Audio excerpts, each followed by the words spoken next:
Bharatiya Janata party అయితే పంజాబ్లో సుదీర్ఘకాలం పాటు అకాలీదళ్తో పొత్తు మీద దాదాపు 35 ఏళ్ళు నడిచింది.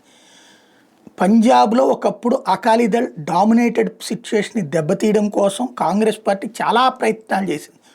ఇందిరాగాంధీ ఏ స్థాయికి దిగజారిపోయిందంటే అకాలీదళ్ని ఓడించడం కోసం భింద్రన్వాలేని ప్రోత్సహించింది, ఖలిస్తానీ తీవ్రవాదాన్ని ప్రోత్సహించింది.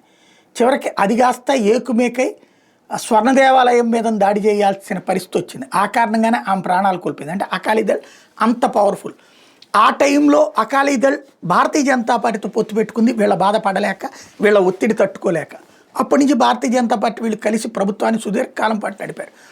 ఆ తర్వాతన వీళ్ళిద్దరి మధ్యన వచ్చినటువంటి డిస్ప్యూట్స్తో, అంటే ఎప్పుడు ఆ చిన్నదిస్తుంది ఒక 5% 10% సీట్లతో సరిపెట్టుకునేటటువంటి పరిస్థితుల్లో విరక్తి చెందినటువంటి భారతీయ జనతా పార్టీ ఎక్కువ వాటా అడగడం, దానికి వాళ్ళు నిరాకరించడం, ఆ పరిణామాల ఇంపాక్ట్ తర్వాత రోజుల్లో వచ్చినటువంటి మార్పు ప్రస్ఫుటంగా చూసాం. చివరికి బీజేపీ బయటకు వచ్చేసింది. ఈ ఎవరైతే అకాలీదళ్కి సంబంధించినటువంటి చీఫ్ వాళ్ళ పిల్లలు రాజకీయాల్లోకి వచ్చాక మొత్తం నాశనం చేసుకున్నారు. ఇప్పుడు అకాలీదళ్ పొరపాటు కూడా పోటీలో లేదు. వరుసగా 2 సార్లు, ఒకసారి కాంగ్రెస్ పార్టీ, ఒకసారి ఆమ్ ఆద్మీ పార్టీ అధికారులకు. భారతీయ జనతా పార్టీకి అకాలీదళ్లను నమ్ముకోకుండా సొంతగా ఎదగాలనుకుంది.